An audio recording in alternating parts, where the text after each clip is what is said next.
كابتن طه، اتفضل. خذوا انت يا كابتن. كابتن سمير. مساء الخير يا جماعه. كابتن سمير ازي حضرتك؟ كل عام وانت بخير. ازيك يا حازم، ازيك يا حازم، ازيك يا مين طارق، ازيك حبيبي. ده كابتن كابتن سمير منور. كابتن سمير ازي حضرتك يا كابتن؟ كل سنه وانت طيب يا كابتن. كلكم كل سنه وانت طيب يا كابتن. كل سنه وانتم طيبين جميعا. نحن شفنا المنظر هذا اللي بالطبع المؤسف تماما، وشاهدنا ما بين الشوطين كان في اتصال مع المدير التنفيذي الكابتن عزمي جاد، اللي ذكر بأن الحكم المباراة أخطأ خطأ فادح، كان بموجبه يطبق اللائحة من لائحة المسابقات بإلغاء المباراة مباشرة في حالة اقتحام الجماهير لملعب المباراة. أنت هل هذا موجود في اللائحة؟ اللائحة بالضبط شنو تنص؟ يعني هذا ما ذكره المدير التنفيذي لاتحاد الكرة. انا بس عايز اكد على نقطه مهمه جدا يا حازم قبل ما نقول النقطه دي، ان احنا بنستنفذ كل العقوبات وكل المجريات بتاعه الامور اللي تحاول توصلنا لبر الامان. يعني ما خليناش النهارده لعبنا الاول خصمنا فلوس وبعدين انتقلنا من الفلوس الى بدون جمهور وبدون جمهور. الو نعم نعم كابتن سمير تفضل. سامعني؟ سامعينك بكل وضوح تفضل. وانتقلنا الى موضوع ان احنا نلعب بدون جمهور وبعدين النهارده بقى في استفزاز. يعني الناس الجماهير حاسه ان احنا بنطبق لائحه مستفزه لهم، ووصلنا لمرحله كمان ان موضوع الشماريخ اصبح بقى مصط على الجماهير انها تستخدمه، واصبح النهارده احنا وبنتكلم على الشماريخ وبنتكلم على ان المباريات تكون بدون جمهور، ده زي ما نكون ان احنا احنا عايزين نحمل بطوله.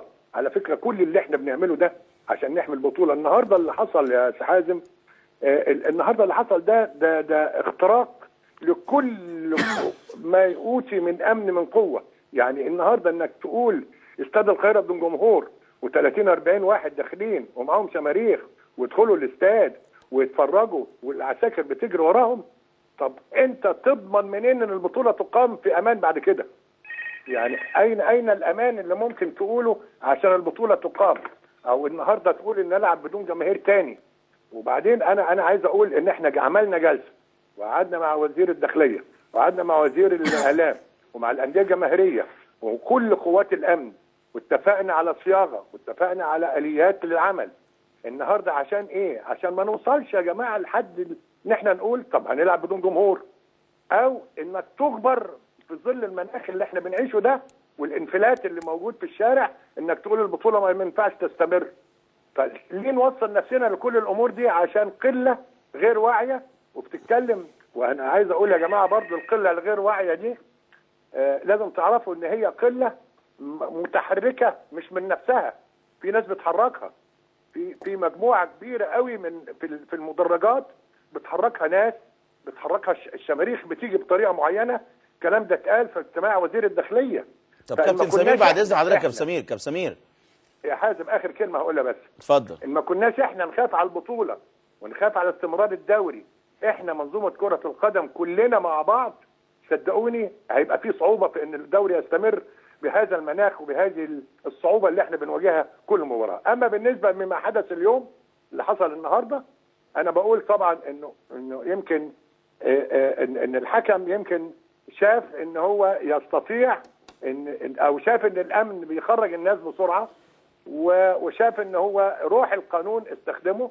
وانا شايف ان استعجل قوي عامر حسين في انه يتقدم باستقالته، ولكن انا كنت مع عامر حسين الصبح النهارده في مشوار طويل من الكلام، ما كناش محتاجين قوي ان احنا نصعد الامور اكتر ما هي متصعده. يعني احنا كمان لنا دور سياسي اكتر ما هو رياضي، واتمنى ان الامور تهدى في ملاعب كره القدم، لان المناخ اصبح صعب جدا يا جماعه علينا وعليكم، والخساره هتبقى تعم على الجميع. نعم كابتن سمير، طبعا استقالة عامر حسين اليوم اكيد ما بين الشوطين، يعني ايه سببها؟ ايه سببها الرئيسي؟ يعني هل سببها واضح بالنسبة لك؟ انا الحقيقه انا ما عرفتش اكلمه من ساعه ما استقال، انما انا بحاول ان انا اعرف بس ايه السبب. انما هو بالتالي لن يخرج، لان هو كان بيتكلم معايا الصبح النهارده فتره طويله على المرحله اللي جايه وهيعمل ايه يوم الخميس مع اجتماع الانديه. والحقيقه يمكن عامر من الناس اللي لهم دور بارز الحقيقه في لجنه المسابقات، واللي احنا بنثق فيه. انما ايه اللي حصل ما اعرفش. هل هو كان متصور ان الحكم محمد فاروق انه يلغي المباراه مجرد ما العدد اللي هم 15 20 واحد يظهروا بالشماريخ؟ وارد، وده وارد برضه. لا هو كابتن سمير ما اتكلمتش معاه، بس انا عايز اقول ان احنا نفسنا حازم الحقيقه، نفسنا المرحله اللي جايه في المناخ اللي احنا بنعيشه في ظل ان الدوري يستقر ويستقيم، محتاجين مجهودات كبيره جدا امنيا واعلاميا. ودعوني اشكر وزير الاعلام اما العمل امبارح اللي شاف يفض بتشتم اتحاد الكوره واعضاء اتحاد الكوره ورئيس اتحاد الكوره، والحقيقه يمكن حول المخرج للتحقيق وايقافه. فانا شايف ان دي خطوه على الطريق من الاجتماع اللي كنا عملناه مع بعض في وجود وزير الداخليه. اخر كلمه هقولها، اتمنى ان احنا لابد ان احنا كلنا على فكره، نعم، اتحاد الكوره مش مسؤول نعم فقط.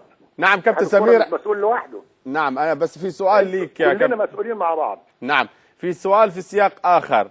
أنت الآن كابتن سمير زاهر متواجد في لندن. هنا أيوة. يشاع، متواجد حاليا في لندن، وإن شاء الله ترجع بالسلامة يا رب. أيوة. الله يسلمك. طبعا يشاع بأن وجودك في لندن هو الهروب من العروض القنوات الفضائية من أجل الاقتناء بحقوق بث مباراة البرازيل والمنتخب الوطني.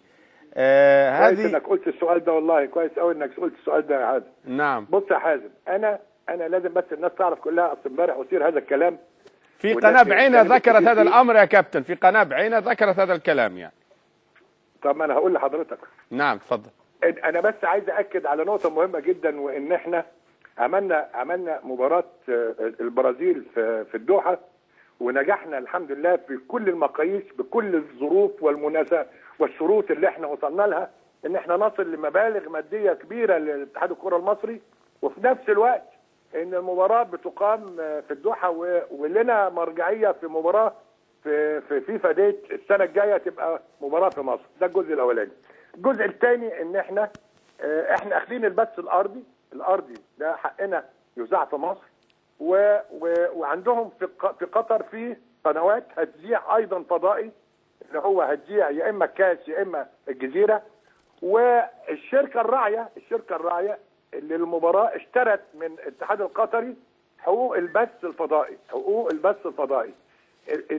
اتباع البث الفضائي لشركه في الامارات، والشركه اللي في الامارات باعت لميلودي، ومستعده انها تبيع لغير مولدي. اي حد يروح يتفاوض معاها هتبيع له. انما مش واحد قاعد، مش كل الناس قاعده في مكاتبها وبتقول ان انا عايز اشتري. لا، الموضوع النهارده في شركه اشترت بمبلغ كبير وبتبيع، زي ما ميلودي اشترت، ممكن الحياه تشتري، ممكن مودرن يشتري، ممكن اي دريم تشتري. انما بكام؟ ده موضوع تفاوض، لازم يروح يتفاوضوا مع يعني انا بفكركم، انتوا مره كانت الارجنتين جت وكانت الحياه اخضاع حصري لو تفتكر. نعم. واخد بالك؟ الو. نعم كابتن.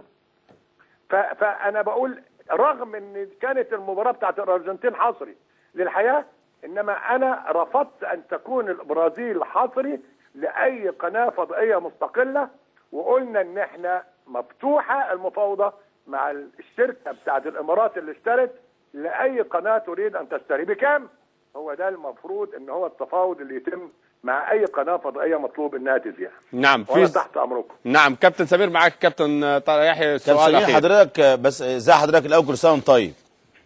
ازيك يا طارق؟ وحشنا. الله يخليك كابتن سمير. سنه وانت طيب. وانت طيب يا كابتن سمير. بقول لك كابتن، حضرتك قلت في سياق حديثك دلوقتي ان هناك من يحرك هذه الجماهير، وانا سمعت، انا عايز اسالك، اتفضل يا طارق. وسمعت قبل كده كابتن عزم جاهد قال ان احنا عارفين، او الناس كلها عارفه مين دول وعارفين الشخصيات دي. طب يعني ساكتين ليه؟